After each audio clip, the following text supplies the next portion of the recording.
Que ce soit dans le trading ou dans la vie, ceux qui réussissent ne sont pas forcément les plus forts, ni les plus rapides, mais ceux qui s'adaptent le mieux. Aujourd'hui, j'aimerais te parler d'une idée simple mais puissante, l'adaptation. Salut, c'est Brice de How Knowledge Trading Academy.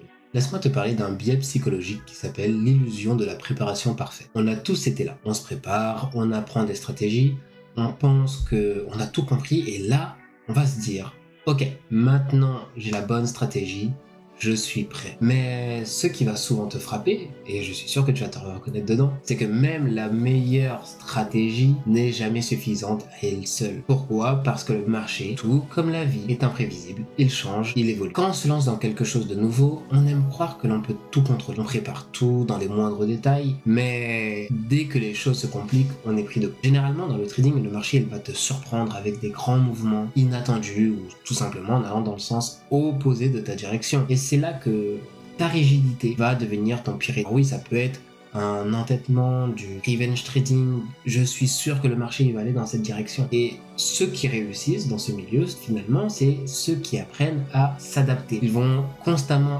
ajuster leurs actions. Ils ne cherchent pas à contrôler chaque mouvement, mais comprennent quand agir et quand attendre. Ils évoluent avec le marché, ajustent leur plan au fur et à mesure, et c'est là que tout bascule. La vérité, c'est que beaucoup de traders pensent qu'il leur suffit d'une stratégie. Ils croient que tout ce qu'ils ont besoin, c'est d'une stratégie, mais sans un plan d'exécution clair, cette stratégie, ça reste une idée sur le papier, car oui, stratégie n'est pas un plan de trading. Ton plan de trading, c'est ton cadre. Il te dit quand trader, dans quelles conditions de marché et à quelle heure. La stratégie, c'est ce qui te permet de savoir quand appuyer sur acheter ou vendre sans prendre en compte tout un tas d'éléments externes qui vont être, elles, dans ton plan de trading. Mais du coup, voici le twist. Ce n'est pas ta stratégie que tu dois changer en premier lorsque les résultats ne suivent pas. C'est ton plan de trading qui doit évoluer. Au lieu de constamment chercher à modifier ta stratégie, commence par ajuster ton plan d'exécution. Pourquoi? Parce que ta stratégie, c'est ton sort. C'est ta méthode à toi. C'est le plan qui va s'adapter aux conditions réelles du marché pour faire en sorte que ta stratégie puisse briller. Prenons un exemple. Imaginons que ta stratégie marche bien certains jours, mais pas d'autres jours. Plutôt que de tout remettre en question, commence par te demander, est-ce que j'ai tradé au bon moment? Peut-être que ta stratégie fonctionne parfaitement sur un marché volatile, mais qu'elle va échouer dans des périodes plus calmes. C'est là que ton plan il doit évoluer. Comprendre que si le marché il est trop calme, c'est peut-être pas le moment de venir aider. Alors la clé pour faire cela, c'est de ne pas rester dans un schéma rigide. Tu dois tester constamment, observer les résultats, ajuster ton plan au fil du temps. Tu me vois arriver avec mes grands sabots, backtest,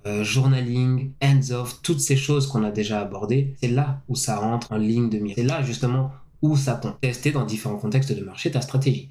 Applique-la dans la tendance, dans la consolidation, dans des retracements, retournements à plus long terme et classifie ça dans tes notes par cycle de marché. Ensuite, observe les timings. Ok, j'ai essayé ma stratégie dans tels horaires clés, dans tel silver bullet, peu importe, dans tel jour de la semaine, dans telle semaine du mois. Car oui, tout cela va avoir un impact. Et ensuite, apprends des erreurs. Prends une partie dans ton journal de trading où tu vas venir noter. Chaque perte, ça va t'apprendre quelque chose. Donc tu notes, tu ajustes. Faut bien que tu comprennes. Si tu échoues à planifier, tu planifies pour échouer. Ok, donc prenons cet exemple de trade. Au départ, tu peux avoir une simple stratégie. On pourrait se baser ici sur le breaker block. Le breaker, on va prendre celui-ci. Je vais tirer cette zone. On va voir donc un marché ça. Donc je peux aller dans le time frame inférieur. Une fois que j'arrive là, je peux regarder si j'ai un déséquilibre à l'intérieur de mon breaker. Ça peut être ma stratégie de base, ce niveau, et m'en servir comme point d'entrée. Le marché va passer au-dessus, revenir dans mon breaker, donc dans mon petit déséquilibre à l'intérieur de mon breaker, et là donc j'ai ma position de trading. Donc le marché clôture au-dessus de ma petite zone. Lorsqu'il revient dedans, je peux partir ici ou je peux attendre, peu importe. Ensuite, j'ai mon breaker qui est là. Pourquoi pas couvrir soit sous le breaker, soit toute la structure. C'est un choix personnel. Le mieux, quand on n'est pas sûr de soi, c'est de prendre un IOF. Ensuite, peu importe. Ok. Et donc cette stratégie, il y a des fois où elle va marcher, il y a des fois où elle ne va pas marcher. Maintenant, l'idée, pour faire évoluer son plan de trading, c'est de se dire quel jour sommes-nous? Dans ce cas de figure, on est mercredi. Généralement, le retournement de la semaine a lieu entre le lundi et le mercredi, mais le plus souvent, c'est le mardi. Ça va aussi dépendre des annonces économiques. Donc ça, ce sont des éléments que je vais mettre dans mon plan de trading. Quel est le profil de la semaine? Quand tombent les annonces économiques majeures de la semaine pour pouvoir anticiper potentiellement ce retournement. Car pourquoi est-ce que j'aurai un retournement si je ne suis pas dans la bonne période, si je n'ai pas d'annonce de news driver? Par exemple, ici, on peut le voir, on a donc notre lundi, hop, on a notre mardi, avec notre bas de la semaine ici. Et ensuite, on a donc notre breaker qu'on allait chercher en 1 heure, qui va vraiment faire effet le mercredi. Ok, pourquoi? Parce qu'on est sur du 1 heure.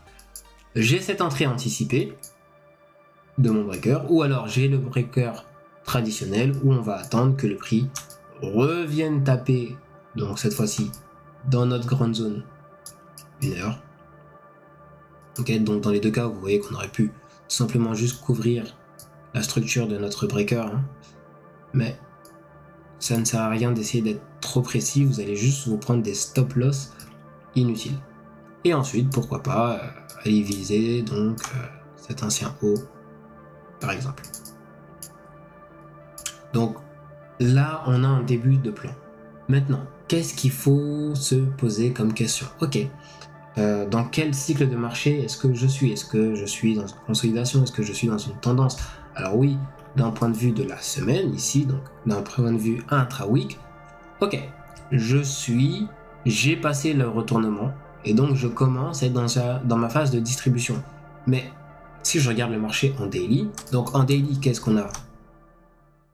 Le prix qui monte, boum, qui vient retaper dans ce qu'on appelle un IOF. Donc l'IOF, c'est de la famille des order blocks. Et donc maintenant, si je repasse en 15 minutes, qu'est-ce qu'on a? On a une confluence. On a le mardi qui vient taper sur les 50% de notre IOF. Et on pourrait aller plus loin, hein. Cet IOF, tout simplement, alors il est en daily, on pourrait aussi tout simplement regarder le corps de la bougie. Donc si je mets le corps de la bougie, hop, j'ai un niveau un petit peu plus précis concernant le rebond. Le pire ennemi des traders débutants qui cherchent de la constance, une sorte de rentabilité, c'est cette envie d'être toujours trop précis, vouloir mettre son stop loss trop proche et ensuite se faire. Combien de fois j'ai entendu, j'ai le bon sens du marché mais je me fais sortir, j'entre trop tôt, j'entre ci, j'entre ça. Pourquoi? Parce qu'on essaye d'être trop précis et on a peur parfois dans certains cas de laisser notre plan arriver à sa destination. Combien de fois j'ai vu un trader entrer ici, donc se dire oui non là market shift, le marché repart avant ma zone, avant par exemple si on avait défini ce niveau comme point de rebond, on va se dire le marché n'a pas encore atteint mon point de rebond, j'ai peur qu'il parte sans moi donc j'entre là. Mais comme j'entre là et j'entre avec une exposition assez forte, je ne peux pas couvrir, soit en plus ils vont entrer là pendant que le mouvement repart, je ne peux pas couvrir aussi loin, ça me ferait un trop gros stop loss, donc je couvre court, je prends confiance, je mets un lot un peu important, je me fais taper sur les doigts, j'ai peur d'entrer à ce niveau-là. Donc le plus simple pour éviter tout ça, c'est de maîtriser vos lots. Et chaque petite erreur, c'est pas grave si elle arrive. Et puis là, tu ajoutes une règle à ton plan de trading. Ne pas appliquer cette stratégie dans des périodes de faible volatilité ou ne pas l'appliquer trop tôt comme on vient de le voir. Tu refais un test, un jour de forte volatilité, un jour où tu te permets d'attendre peut-être que ta zone soit atteinte. Et là, ton plan a évolué. Et c'est comme ça qu'un vrai trader passe de simple suiveur de stratégie à maître de son propre plan. Tu testes, tu ajustes, tu fais évoluer ton plan. Et c'est ça la vraie progression. L'importance, c'est de prendre votre journal de trading, de le noter, car c'est des petites erreurs justement que vous allez apprendre énormément. Si cette vidéo t'a plu, mets-moi un commentaire, ça me fera énormément plaisir. Ça vaut franchement tout l'or du monde pour moi. Et on se retrouve pour une prochaine vidéo. Ciao ciao.